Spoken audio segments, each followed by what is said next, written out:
Story 1. From age 12 to about 15, I used to basically spend every free minute I had on a 10-speed bike. I used to ride 100 plus miles every Saturday like it was no big deal. This was the hilly areas of Pennsylvania, where flat stretches of land are unknown. So I had the legs of a god, and the stamina of, well, someone who could ride a bike 100 miles casually. Sophomore year, gym class. They made us run a mile for gym, timed laps and all. We had to do a mile in less than 20 minutes, so I figured, it, and sprinted. You spend all your free time biking, I just figured why not. Crushed the high school's mile record by almost 10 seconds. But since it wasn't official, the gym coach asked me if I'd come and run it officially a few days later to officially set the record. I said sure, why the not? It would take me a day or so to fully recover, but why not? Later in the afternoon, I got jumped from behind. A bag was thrown over my head and I got a brutal ass kicking. I was told that if a nerd like me dared to run for the record, they would break my legs and arms. I was kicked several times in the lower back, and to this day I have severe back pain when it gets cold and damp. Went to the office, and they dismissed it, saying, "Well, we can't do anything about it. We don't know who it was." It was the 80s. Security cameras in school? Yeah, right. Absolutely nothing done. They chalked it up to, what can you do? When anyone ever says our school stopped bullying, I doubt it. I had a choice, give up the record or spend the next few years constantly in fear. So yeah, anyone who says high school was the best time of their life was one of the bullies or lying. Story 2. I my pants at summer camp. I was one of those kids that couldn't anywhere except their own bathroom. So I had planned to simply hold it in all week. I made it to Wednesday. I was outside waiting for the rest of my cabin mates and finally realized I couldn't hold it anymore. Ran to the main public bathroom only to find out it was closed for cleaning. The nearest bathroom was in the nurse's office, which was located on the second floor of the main mess hall. On the other side of the camp, I started running to the mess hall. As I approach the front doors, I feel it start to happen. It's at that moment I remember there's a staircase outside around back that leads directly to the nurse's office. So rather than going in the front door, I ran around back to the stairs. I make it to the stairs just as the first tiny turd makes its escape. I run up the stairs, leaving a trail. I made it to the door, and it's locked. Me.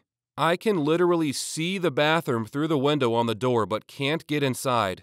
At this point, the only option I have is to go back through the main doors of the mess hall. So I backtrack to the front, continuing to leave a trail behind me. I go through the front doors of the mess hall and realize that there is an entire class of girls doing yoga in the mess hall. Every single one of them turns to look at me as I sprint past them towards the nurse's office, still leaving a trail as I run. Run up the stairs and into the nurse's office. By the time I made it to the toilet, most of the poop had already left my body and was scattered in small turds around the camp. I finished my business, cleaned myself up, and changed my pants. That's when I hear the intercom go off. During the entire debacle, my cabin leader realized I was gone and panicked. They alerted the main office, and the main office was now announcing over the intercom that I needed to return to my cabin ASAP. I snuck out the back door that was originally locked because I did not want to have to walk past the group of girls again. The plan was to simply play dumb, say I changed my pants because I got hot, say I had no idea who shit all over the camp. It didn't work. I got back and everyone knew. They didn't say anything because they were all super nice, but everyone knew. Never went back, and now I have a phobia of shitting myself in public. Story 3. I haven't told almost anyone about this. I'm a dude. I'm straight, but had my curious phase in late teens, early 20s. I'm a fat dude and wasn't popular in high school. I graduated in 2009, at which point if you came out as gay or admitted to messing around with another dude, you were immediately seen as weird and gross and were usually cut off by your friends.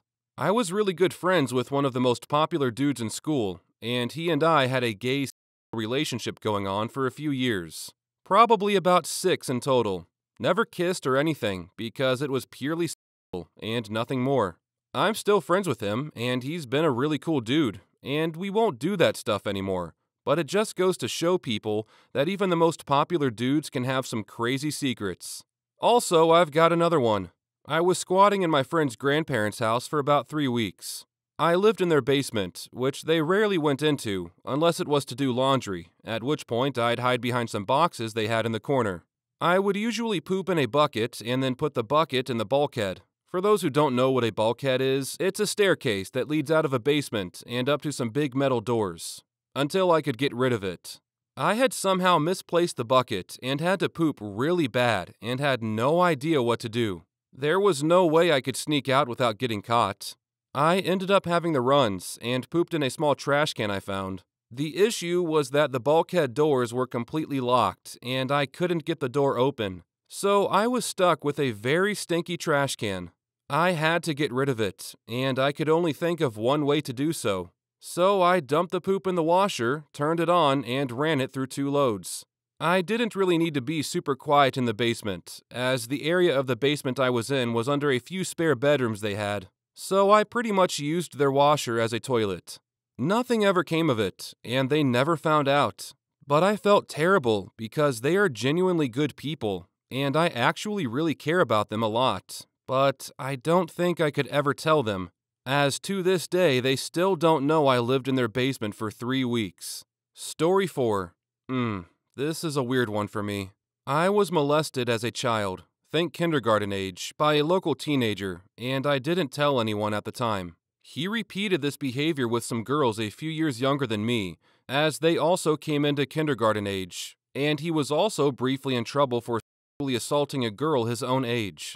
None of this ever stuck to him, and he has never suffered any real consequence. He has a below-average IQ, but he's not so impaired that he didn't know what he was doing. He has a job as a store cashier in my hometown, and once waited for my mom to walk away from us to wink at me when I was in my 20s, decades later. He clearly remembers who he hurt, that it was wrong, and enjoys using it to continue hurting us. All of that, several people know. My partner and some of my close friends, my mom now that I'm an adult. I always said I couldn't tell my father because he might hurt or even kill the guy, and I didn't want that. The secret is that my father does know now, and I deeply resent his absolutely nothing reaction. He's still friendly with the guy's father and never said anything to him about it.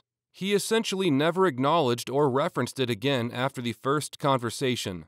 Obviously, I wasn't hoping for him to get violent or anything, but I thought there might be even a little righteous anger or loyalty to me over a man who knew what his son was doing and made excuses for him at the time. Instead, it seems like the whole thing has made him uncomfortable, and he's tried to forget about it. I look at him differently now, and I don't know if I can recover from that and see him the way I did before. Story 5. I'm so insanely lazy. I don't ever want to do anything. Ever. I'm perfectly happy just eating THC gummies and watching TV or scrolling on my phone. I work third shift at a group home and mostly nap or watch TV on the couch while the girls sleep. There's only about 2 or 3 hours I spend with them when they're actually awake out of the entire 12-hour shift. I only work 3 nights a week, on the weekends. The rest of the time, I'm at home by myself while my partner is at work and my son is at school. I do bare minimum house chores most of the time. Just enough to get by. My home is just a little messy most of the time. Never filthy or anything, though. I don't cook. My partner is happy doing all the cooking. I usually do cleanup, though. But anyway, my point is that yes, there are things I do, it's just the bare minimum. The least amount of work I can do is what I will always choose to do. I love relaxing and chilling more than pretty much anything else in this world. I just don't have the drive to do much of anything else. I try to walk an hour on the treadmill most days, but it usually turns out to be only a few days a week. I like to take a nice hike on a beautiful day. I do yoga here and there. I go grocery shopping, but am almost always stoned when I do so. I get stoned for chores, too. I'm pretty much always some level of stoned. So, yeah, I guess that's my secret. I am a lazy stoner and am perfectly happy being this way. Story 6. I found a Craigslist ad when I was in my early 20s where a doctor was going to pay someone to go to NYC to spy on his son to get some intel, since he believed his son's new foreign wife was taking advantage of him. His reasons were totally racist and not based on anything legitimate. I agreed to go. We met, and he paid for my round-trip flight to NYC, I lived in Alabama at the time, my hotel, and agreed to pay for anything I needed for my spying. I was told to just make notes of what I bought. As I was boarding the plane, I got really nervous and almost backed out, but I didn't. When I got to NYC, I immediately regretted my decision to go at all. I was a scared little 20-something from Alabama, and I wanted to go home. I got a cab to my hotel and spilled everything to the lobby clerk, a big black man who listened to my whole sad sack story. He told me to do whatever the hell I wanted. If I didn't like NYC, I didn't have to be there. So I bought plane tickets that night for the next morning. On the plane, I came up with a list of things I bought to make up for the money for my impromptu plane tickets, like wigs, food, cab fare, and I thought of some intel. When I met with the doctor when I got back, I gave him some bogus story of what I did. Told him some vague thing that made the wife sound fine. I had looked up Google Street View of where I was told he lived and looked into what was nearby to give credibility to my story. He bought all of it, gave me $3,000 in cash, and I never heard from him again. Did I feel bad? Not really. He was a racist asshole who didn't know anything about his son's wife, hired a young girl from Craigslist, didn't ask for receipts, and had plenty of money. TLDR. When I was younger, I was hired to spy on someone thousands of miles away. I got cold feet, so I made up a story to still get paid. Story 7. Welp, this was 4 years ago? When my aunts were gone on a cruise, pre-COVID-19. I invited a daddy over because I was an emotional mess. I wanted to die and was ready to go do something else even more drastic when he convinced me to calm down and let him visit. He was about 45 years old, chubby, and also very deaf. I think he had a cochlear implant. We had just been talking on Kik. He lived in the area, and he was emotional support. I knew what he was going through, and he knew all I had gone through and was struggling with. He was in the middle of a messy divorce and also just wanted someone to talk to, as his wife was being verbally and emotionally abusive to him. He was rarely able to talk some days because even though they were in the middle of the divorce, they still lived together, and she was watching him like a hawk. We had a few voice chats, and I could hear her yelling at him in the background. He strolls up, and all is fine and dandy, just awkward as hell though. I'm like a 20-something girl, and here is this 40-something guy. But we chatted, and it was okay. He was an absolute gentleman.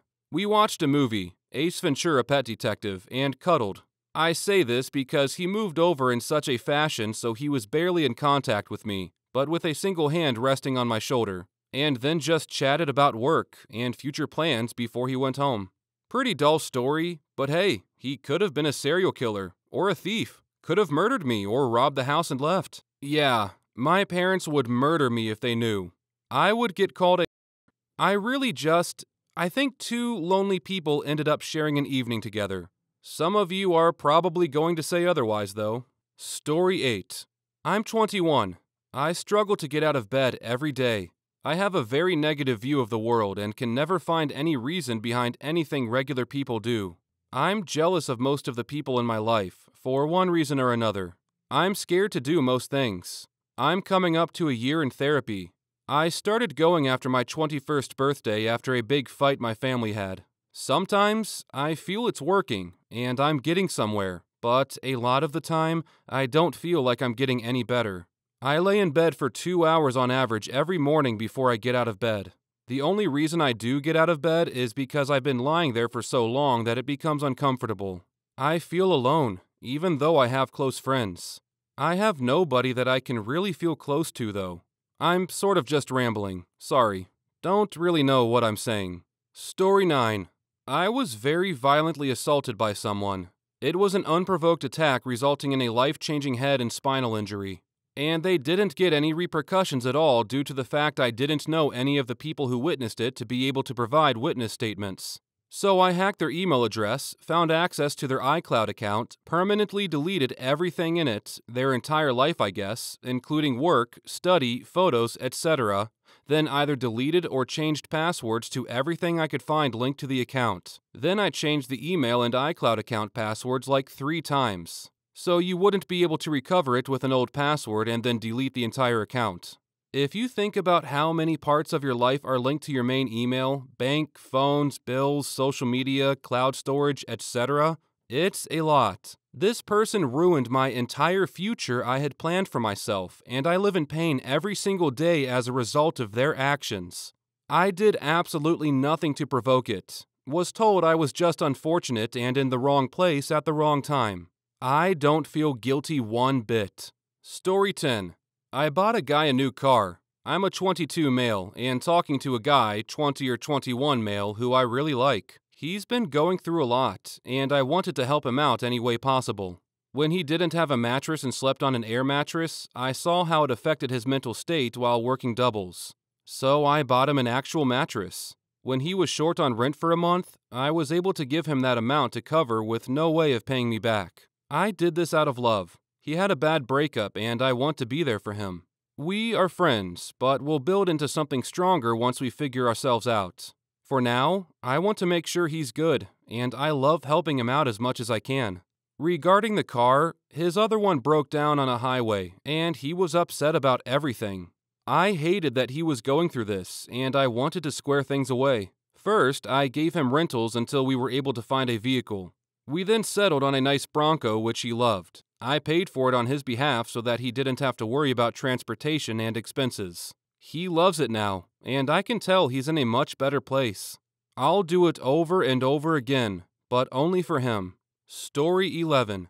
Before my husband and I officially started dating, I was still hooking up with another guy. He didn't know, and I made my friend swear he'd never tell my now husband. After my husband's ex cheated on him with their roommate, I didn't want him to think I would cheat on him too. I mean, we lived over 2 hours apart, and we weren't official yet, so hooking up with my friend was just for fun. A way to let off steam when I couldn't go visit my husband. My husband and I have been together for over 5 years now, married for less than a year so far. I am 1000% faithful to him and even stopped talking to my hookup friend shortly after I started dating my husband. I would never cheat on my husband.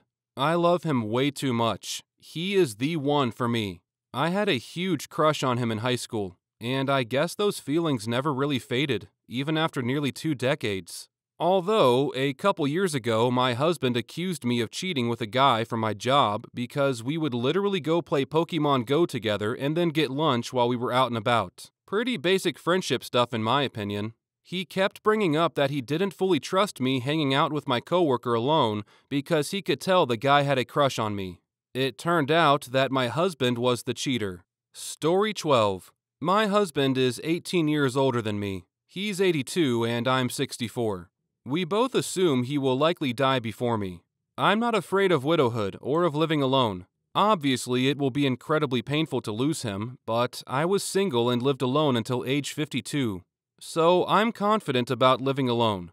My mother had Alzheimer's, a long, horrible journey of 15 plus years of slow decline into nothingness before she passed. I have no children, so although I have wonderful friends, I'm expecting to be pretty much alone in my final years on Earth. And I'm fine with that. I'm a hermit by nature, but when the time comes that I am unable to live alone, I plan to take myself out of the game. I am not going to waste away in a nursing home like I watched my mom do. What frightens me is that I may not recognize when the time has come, that my mind will deteriorate like my mom's did, and some well-meaning neighbor will call in the authorities and I'll be placed in a nursing home. Please send good vibes, that I'll know when it's time before some neighboring busybody interferes and puts me in a nursing home hell. I want to end this by saying that I am absolutely not suicidal. I'm a happy person who loves life. I'm just gifted with the ability to understand what my future may well be, and I'm figuring out how to handle it. Story 1. I answered the phone, and it was my aunt calling from Florida. My parents had planned a long driving trip to see her. She was calling to say that maybe now wasn't a good time to visit. It only took 30 seconds for it to turn into a rant about not really wanting them in her house, to flat-out insults about every wrong thing they had ever done to her. When the rant ended, I said, "They left an hour ago." My aunt said, "Let's just make this our little secret, okay?" and hung up. Story 2. I stole this tape they bought that taught couples some new techniques to spice up their life. They were demonstrated by 2 real people, so it was I let a friend hold it, and he lost it. I'm sure they know, but I will never admit it. Story 3. Had skipped school, and the school called my dad to ask why I didn't show up. So he calls me and says, "Why the hell aren't you at school?" So I told him that I'm actually on a field trip and that they should know that. And he says, "Okay, let me talk to your teacher." So I was in downtown, and there was no shortage of homeless people. So I asked one if he'll pretend to be my teacher for $5. He sold it perfectly, and my dad apologized to me. Story 4. When I was 14, I left the house at 1 in the morning to hang out with friends in an empty field and watch a meteor shower, which I had ironically been grounded from seeing with my family due to sneaking out to hang out in the woods. I went out my window. It was difficult, and I needed help from my friends due to being a twig, and then came in through the back door at 3. Left it unlocked. Nearly got caught, but told my dad I had simply been taking the dog out, which he believed since I'd done that before. Never snuck out again though, due to the scare of nearly being caught. Story 5. When I was a kid, we were on my dad's boat far out at sea. He asked me to take the wheel. After about 5 minutes, I saw a big log floating, and I steered into it and hit it with the prop, hard. I had seen a cartoon where they did this, and it just turned the log into toothpicks. However, it didn't do that. We had to get towed in by the Coast Guard. Story 6. My super religious father has no idea how drunk I got in high school. I think my mom knew, but she definitely never told my dad, most likely to save me from the hell he'd put me through. Story 7. I got so drunk and one night, I let a raccoon in the house because I thought it was my dog. I got the raccoon out, but the raccoon ripped up the couch. I just flipped the couch pillows over. It's been a year, and they still haven't found out. Story 8. I lied when I said they repaid me for half of my sister's wedding dinner. My dad was somewhat forced into early retirement, and while splitting the dinner bill wouldn't change things overall, I did not want him stretching his retirement money to cover something I could afford to pay for in full. Story 9. When I was a junior in high school, I bought a dog at a flea market for $20. I rubbed some dirt on her, brought her home, and told my parents she was a stray I found at a friend's house. They still have no idea. Story 10. I remember the day you adopted me. I never told them. They gave me all the love that shaped me as a person. Surely they had their reasons, which I will never question, for never saying it during their lives. They passed away several years ago, and I will miss them every single day of my life. Sometimes parents don't need to know any secrets, because there's a good chance they already know or have deduced it long before you've even considered telling them. They love you unconditionally. It is your sole decision to share something with them or not. Story 11. I burned the house down and not the Christmas tree. I left the lights on without putting water in it. I was playing with the dog and we knocked over something. A spark was created, and then the fire on Christmas Eve. I told my parents it just sparked and started. My parents got a divorce soon after that. Not sure if I caused that too, but life has been really since that point. Story 12. Made out with one of my mom's friends. Looking back at it, I do regret it, and I'm not proud of it. She was super hot, but I'm glad it just stayed as making out multiple times over the course of the summer, and nothing more. We almost had sex, but fortunately I didn't have condoms, and so I turned her down. Ultimately, it turns out she was f***ing crazy, in my experience. She always seemed normal to everyone else, though. Story 13. I had a huge problem with alcohol. They might have been suspecting it, but I was always able to control it when I needed to, so they didn't catch on. One night, we were in a club, and I drank way too much, more than I ever did. So at like 4 a.m., everyone had gone home except for some dudes smoking outside. I went up to them and asked them which way is home. Long story short, I ended up taking a pill with them, which to this day I have no idea what it was. I completely lost track of everything. Next thing I knew, they were also gone, and I had no idea where I was. I freaked out. I was already pretty much out of my drunk mind, but the hours before were missing. It was dark, and I was in another town, as I didn't recognize anything around me. I've dealt with depression before, but right then and there, it just hit me so hard, I couldn't believe what I was feeling. So I just went on some long road until I saw a truck coming my way. Then I found myself standing in front of it, waiting for it to hit me head on. The truck stopped. The guy saw me all along and had just enough time to stop. What I'm sure about is that I wasn't counting for that to happen, but just accepted it. That is very much me in many situations, which are never this drastic, of course, that I'm convinced I meant it seriously in those moments. So what happened is, I walked up to the dude and asked him for directions. Luckily, while lurking around, I was actually making my way back into my town. I still had to walk 2+ hours home, but getting in bed that night, or day, was the best feeling I've ever felt.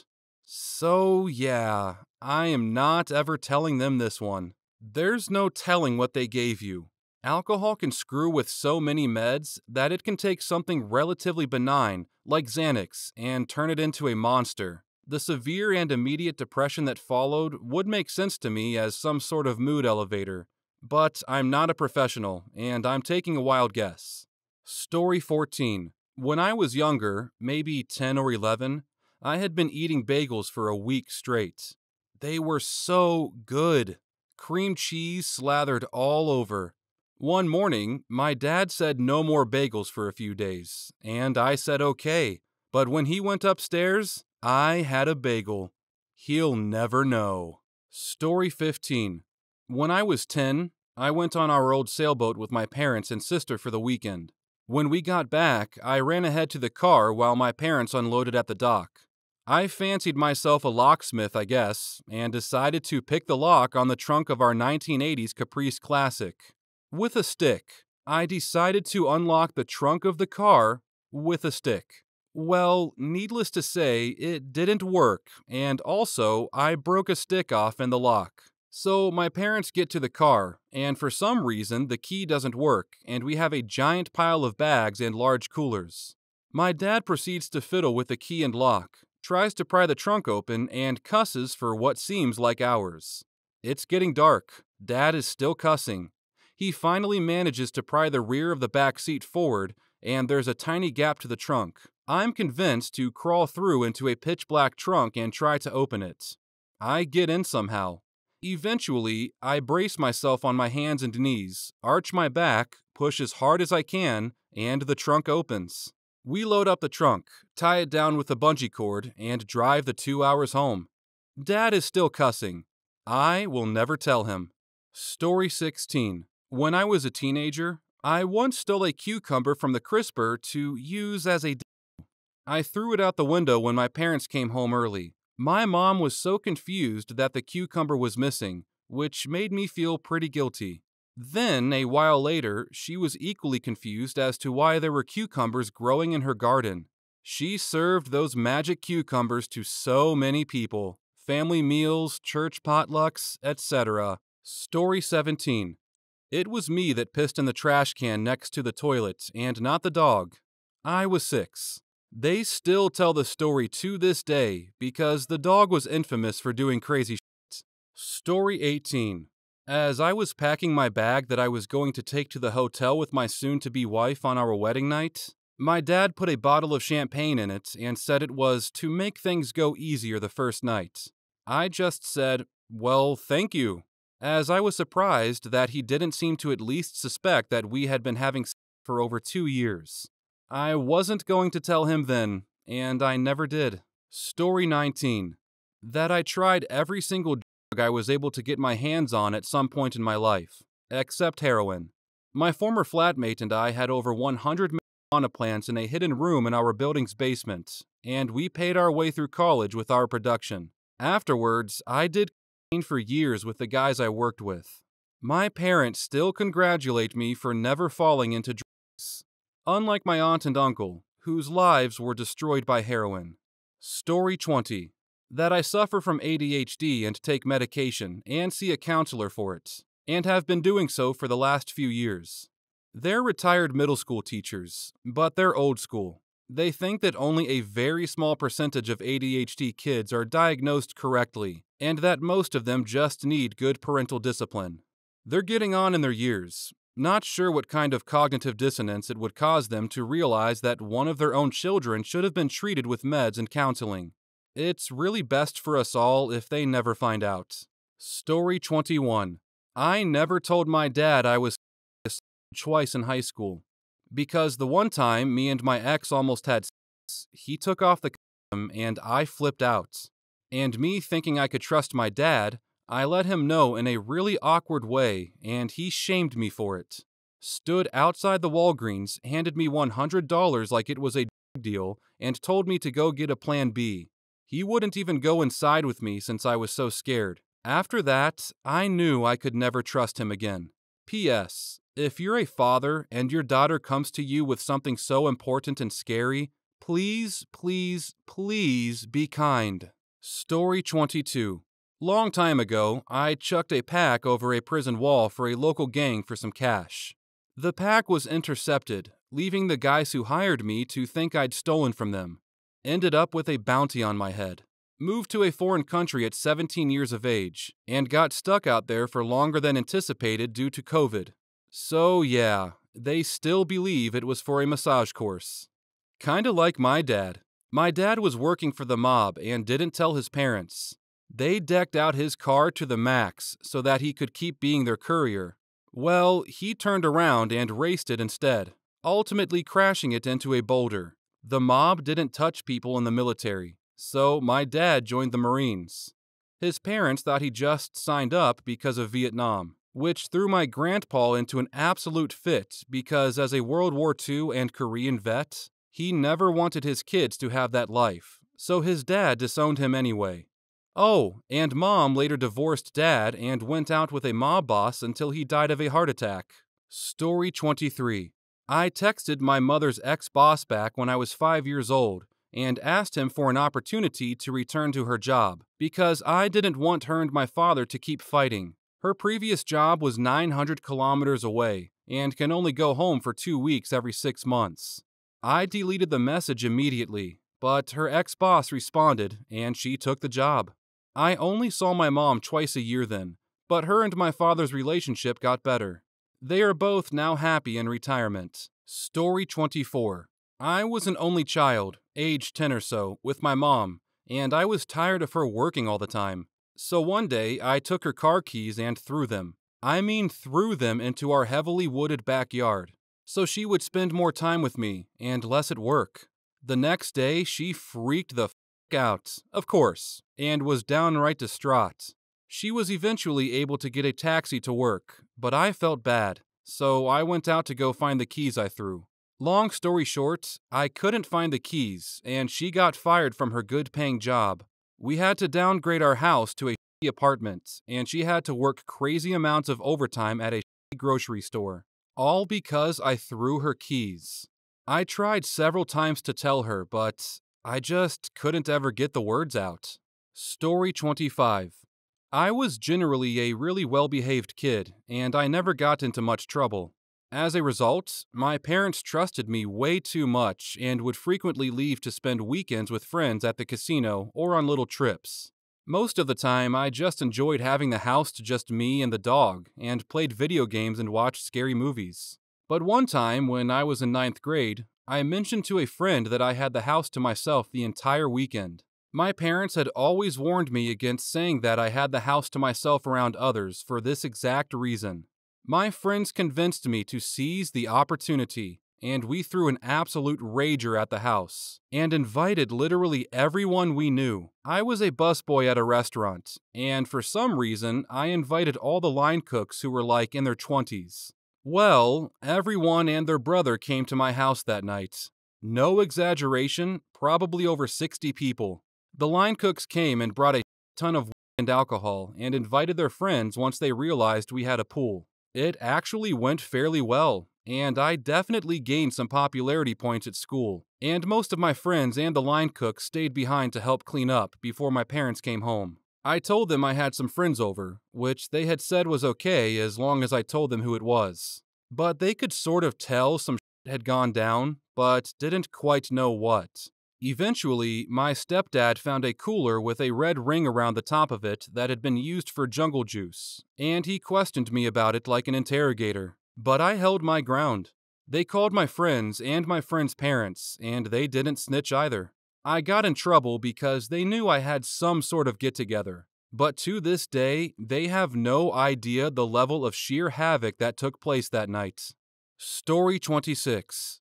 My parents think we're close. My parents and my brother came to the United States with no job, no car, and no place to live.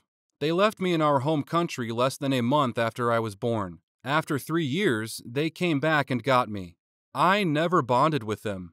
I was a troublemaker that didn't listen to them. They gave me a good life, and though they didn't have anything when they came to the States, they lived the American dream and retired as millionaires. We chat on the phone every now and again, and we say I love you to each other. They never said those words until they retired and moved back to our home country. But I only say it to be polite. I don't actually have any feelings towards them. It's like I'm indifferent or something.